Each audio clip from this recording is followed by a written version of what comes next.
uyu munsi kuri iyi tariki tukaba dutangaje ku mugaragaro ko Itorero The Evangelical Covenant Church dufunguye ku mugaragaro, tubihamisha no kubyereka inzego zose n'abanyetorero ko dufunguye Itorero ECCR ku itariki. Reka nsabe Pastor ashima Imana ko itugejeje kuri uyu munsi nkuko twari twabigambiriye ko dufunguye itorero ryacu mu mujyi wa Kigali, muri uyu murenge nkuko twabivuze, muri Akagari no muri mudugudu, dutanga uburenganzira kugira ngo abanyetorero bakore imirimo yose isabwa y'itorero. Karibu narangiza gusenga turakata agatambaro dutangaze ko dufunguye itorero ku mugaragaro. Karibu. Wera wa Israeli turagushimiye. Amen. Urakiranuka Imana nziza, Imana idukunda. Yego. Imana y'amasezerano kandi ujye usohoza ayo masezerano nk'uko wayatanze. Turagushimiye kubwo kurinda abashumba bacu, warinze Bishop, urinda abapasitori bose muri rusange. Twari dufite gahunda yo kuza gukingura iri torero hano ku mugaragaro, wabikoze Mana, ushirwe hejuru. Turabigushimiye cyane. Uri Imana ijya yagurira imbago z'abakwizera, urakoze, turabigushimiye gitare cyacu. Aha azavugirwa ijambo ryawe. Turasabira umugisha abantu bose bazinjira muri iyi nzu kugira ngo bumve ubutumwa bwiza. Ibitangaza n'ibimenyetso wavuze bizakurikirana n'abizera, bizaherekeza ijambo ryawe, bizagaragarire hano hantu. Abarwaye indwara z'umubiri n'izo mu mwuka bazakirire hano hantu mu izina rya Yesu. Imfubyi n'abapfakazi bazaharuhukire mu izina rya Yesu. Abatishoboye mu buryo bumwe n'ubundi uzabasure Mwami Yesu, ubagirire neza bari aha hantu. Ikindi turabizi kubwo isezerano ryawe waravuze ngo i Beteli cyangwa se mu nzu yawe aho nawe ubuhari, ukomeze kwigaragaza. Urakoze kuri kumwe natwe, icyubahiro n'ikuzo nibikugarukire. Tubisenze mu izina rya Yesu Kristo Mwami, amen. Mugaragaro dufunguye itorero ryacu ECCR, The Evangelical Covenant Church of Rwanda, itorero ry'isezerano n'ivugabutumwa bwiza mu Rwanda, muri uyu mujyi wa Kigali, itorero rya gatatu, ariko nanone itorero rya 10 dufunguye ku mugaragaro. Nubwo dufite amatorero amaze kugera kuri 13 mu gihugu, naye tuzagenda tuyafungura ku mugaragaro. No kuvangura itorero turifunguye mu murenge wa Jali, Akagari ka Nyaburiba, umudugudu wa Nyarurembo. Reka ibyo mbihamishe ku mugaragaro, ndifungura ntanga ubwo burenganzira. Yewe Bishop Apollinaire M.Gakombe, ububasha mpabwa n'Imana n'Itorero The Evangelical Covenant Church of Rwanda, funguye ku mugaragaro itorero. Ijambo ry'Imana yavuga ngo aho muzagera hose ndahabahaye. Kandi ubwira Yosuwa uramubwira ngo uhereye none ndatangira kugukuza imbere y'Abisirayeli kugira ngo bamenye yuko ndi kumwe nawe.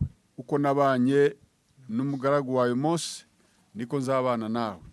Duhamije ko itorero ECCR ku mugaragaro mu murenge wa Jali ritangira gukura uhereye none kuri iyi tariki uko Imana yabigennye, mu izina rya Data wa twese n'iry'Umwana n'iry'Umwuka wera, amen.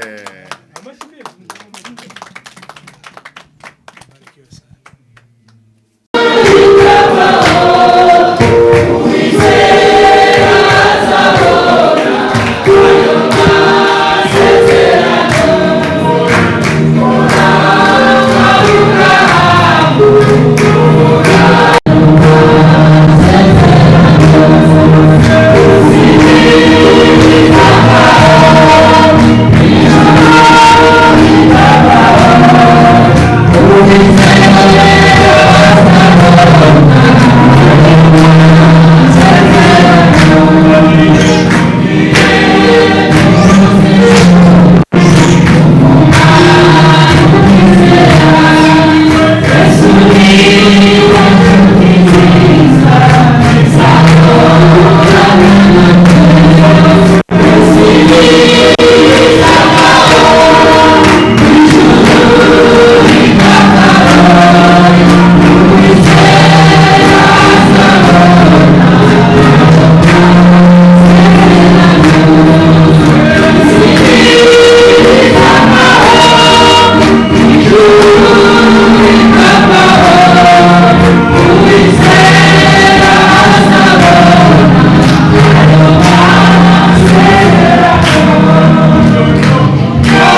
mu murimo w'Imana binanezeza cyane. Haleluya, amen. Haleluya, amen. Ndagira ngo uyu munsi tuganire ijambo rivuga ngo imigisha ikomoka mu Mana, imigisha ikomoka mu gukorera Imana. Haleluya, amen. Kandi iyo migisha iyo Imana yiguhaye ntabwo ijya yongeraho n'umubabaro. Imana yacu iyo yakugabiye ntabwo gucyurira. Imana yacu iyo yagukebeye irakwagurira. Imana yacu iyo yaguhaye umunani ntawe ukunyaga. Imana yacu iyo yaguhaye urubyaro ntawe urwisubiza. Imana yacu irakomeye cyane. Haleluya, amen. Iyo yaguhaye umugisha uriga bigakura. Iyo yaguhaye umugisha urabyara bigakura. Iyo yaguhaye umugisha ubona umugore mwiza utari umubabaro, utari w'agahimano. Iyo yaguhaye umugisha ubona umugabo mwiza utari umubabaro. Imana yacu ni nziza, iyo yatanze iratanga. Haleluya, amen. Haleluya, amen. Reka dusome iryo jambo pastor nadusomere igitabo cy'imigani ibice 10:22. Umugisha Uwiteka atanga uzana ubukire kandi nta mubabaro yongeraho. Aratubwiye ngo umugisha Uwiteka atanga uzana ubukire. Wamara kuzana ubukire yongeremo n'iki? Umubabaro. Tuzi abantu benshi bafite ubukire ariko bafite imibabaro. Mbese birashoboka ko umuntu yawugukira ariko akaba n'umunyamibabaro? Birashoboka, birashoboka. Akaba arya amafiriti ariko akarutwa n'uwirira ikijumba. Birashoboka. Ntuzi ko abura amahoro ate kandi ari boss ya. Abura amahoro ate kandi ari boss. Paulo nako Salomo yandika aya magambo. Salomo Imana yari yaramuhaye ubwenge bwo gukora ubushakashatsi no kujya amenya n'inyoni ziguruka akamenya nicyo zihaka. Aza gukurikirana ibijyanye n'ubutunzi n'ubukire. Aza gusanga hari ubukire bujya boneka mu kubaha Imana, hari n'ubukire bujya boneka mu buryo butari bwo kubaha Imana. Ariko arangije aravuga ngo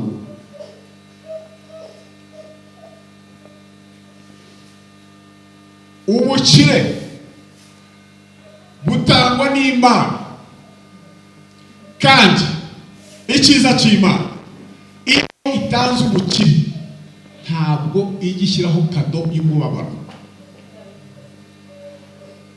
Mu yandi magambo, iyo Imana ikugiriye neza ntabwo ibangikanye n'umubabaro. Iyo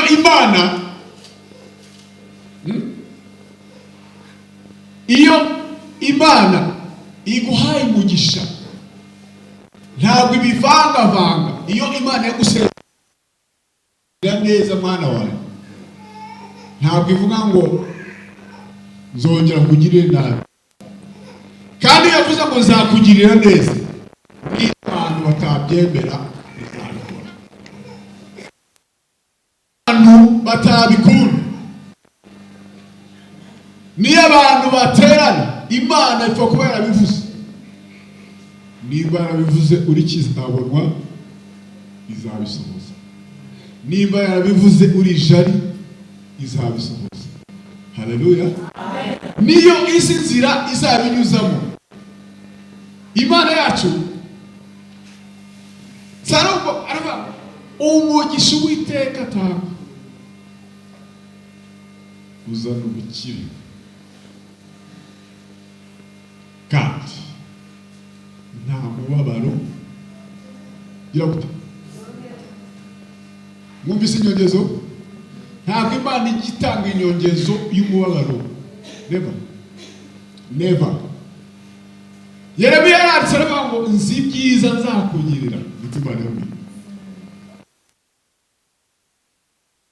nzakugira si ibiki ahubwo umuntu Imana yavuze ujye ugira gute niba Imana yaravuze ngo uyu muntu nzamuha umugisha, niyo wateka ibuye rigashya ntabwo uzarikuraho.